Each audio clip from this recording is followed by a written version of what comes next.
Bonjour, le but de cette vidéo est de voir comment tracer le symétrique d'un point par rapport à un centre O. Attention, ici on a affaire à une symétrie centrale. On ne nous demande pas de tracer le symétrique d'un point M sans aucune autre indication, c'est la symétrie par rapport à quelque chose, et ici c'est par rapport à un centre, donc par rapport à un point.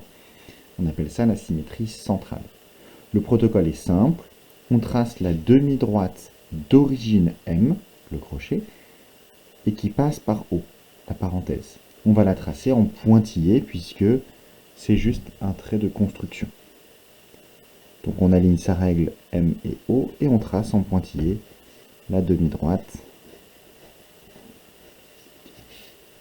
Et il faut à peu près avoir la même distance ici qu'ici, puisqu'on va reporter, dans la deuxième étape, on va reporter la longueur MO de l'autre côté. Pour cela, on va piquer notre compas en haut, écarter le compas jusqu'en M, et on va faire un demi-tour et faire un arc de cercle de l'autre côté. Alors ici, on voit que mon pointillé ne coupe pas, donc je peux reprendre ma règle et m'assurer d'avoir bien le point d'intersection entre ma demi-droite et mon arc de cercle. Ce point-là, c'est le point M', c'est le symétrique de M par rapport à O. On code la figure, puisqu'on a reporté une longueur, ça veut dire que cette longueur-là, c'est la même que celle-là. O est donc le milieu du segment M'.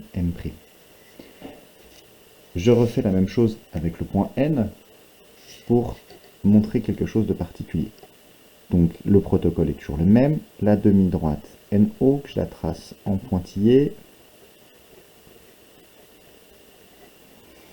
Ensuite, je prends mon compas, je le pique en haut, je l'écarte jusqu'en N, et je fais un arc de cercle de l'autre côté.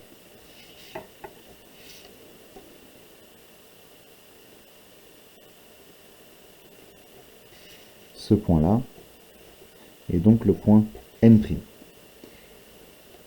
On colle la figure, ce morceau-là est la même longueur que ce morceau-là.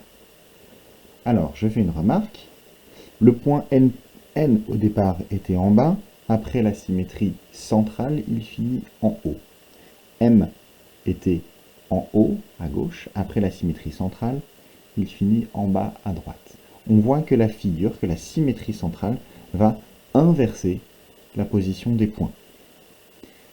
Contrairement à la symétrie axiale, si on avait eu un axe vertical, elle aurait fait une copie en miroir.